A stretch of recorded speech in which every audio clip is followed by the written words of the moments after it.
lebih lanjut mengenai tentang pengertian dari sumber hukum dan sumber-sumber hukum dari hukum administrasi negara. Terlebih dahulu saya akan memperkenalkan diri. Perkenalkan, saya atas nama Rika Ayu Mulyani dengan NIM D1A019499 dari kelas F1 mata kuliah Hukum Administrasi Negara, Fakultas Hukum Universitas Mataram. Baik, yang pertama yaitu pengertian dari sumber hukum. Jadi, pertanyaan tentang mengenai pengertian dari sumber hukum ini tidak dapat dijawab dengan sederhana, karena pada dasarnya sumber hukum ini sering diartikan dalam beberapa arti yang berbeda, dan setiap orang mengartikan pengertian dari sumber hukum ini berbeda tergantung dari latar belakang pendidikannya. Semisalnya saja para sosiolog, mereka akan mengartikan sumber hukum itu berbeda dengan para filsuf, dengan para ilmuwan, sejarawan, dan ahli hukum. Bahkan ahli hukum sendiri sering mengalami perbedaan pendapat mengenai tentang pengertian dari sumber hukum. Namun secara sederhana, sumber hukum ini berarti segala sesuatu yang menimbulkan aturan-aturan hukum atau tempat ditemukannya aturan-aturan hukum. Jadi sumber hukum ini terdiri dari dua macam. Yang pertama yaitu sumber hukum material dan yang kedua yaitu sumber hukum formil. Pertama, saya akan menjelaskan terlebih dahulu pengertian dari sumber hukum material. Jadi sumber hukum material ini adalah sumber hukum yang berasal dari masyarakat. Artinya bahwa masyarakat memiliki peran penting dalam penentuan isi atau pembuatan dari suatu peraturan hukum. Misalnya dalam undang-undang, keputusan hakim, dan lain sebagainya.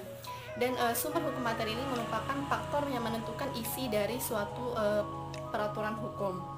Sumber hukum material ini terdiri dari tiga jenis. Yang pertama yaitu sumber hukum historis, yang kedua yaitu sumber hukum sosiologis, dan yang terakhir yaitu sumber hukum filosofis. Yang pertama yaitu sumber hukum historis. Jadi sumber hukum historis ini merupakan memiliki dua arti. Yang pertama yaitu sebagai sumber pengenalan atau sebagai sumber pengenalan atau tempat ditemukannya hukum dalam waktu tertentu. Selain itu juga menjadi sumber di mana para pembuat undang-undang mengambil bahan dalam pembuatan peraturan perundang-undangan. Yang kedua yaitu sumber hukum sosiologis. Sumber hukum sosiologis yaitu sumber hukum yang bersumber dari faktor-faktor sosial yang ada dalam masyarakat. Misalnya saja pada masyarakat agraris, maka dalam pembuatan peraturan hukumnya atau dalam aturan hukumnya itu akan ada faktor-faktor sosial atau keadaan yang memang terjadi dalam masyarakat agraris tersebut. Yang terakhir yaitu sumber hukum filosofis. Jadi sumber hukum filosofis ini memiliki dua arti. Yang pertama yaitu sebagai sumber dalam menemukan hukum yang adil dan sebagai sumber hukum yang adil dan sebagai sumber mentaati kewajiban terhadap hukum. Yaitu sumber hukum formal. Jadi sumber hukum formal ini diartikan sebagai sumber atau tempat di mana suatu peraturan mendapatkan kekuatan hukum. Ini berkaitan dengan bentuk dan cara atau cara suatu peraturan berlaku secara formal.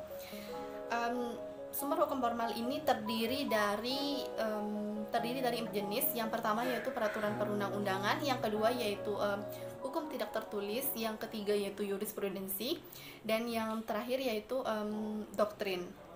Yang pertama yaitu peraturan perundang-undangan. Jadi menurut pasal 1 angka 2 Undang-Undang Nomor 5 Tahun 1986 tentang Peradilan Tata Usaha Negara, peraturan perundang-undangan merupakan segala bentuk peraturan yang mengikat secara umum yang dikeluarkan oleh Badan Perwakilan Rakyat dan pemerintah, baik itu di tingkat pusat maupun kabupaten, dan semua keputusan dari badan atau pejabat tata usaha negara, baik itu di tingkat pusat maupun kabupaten.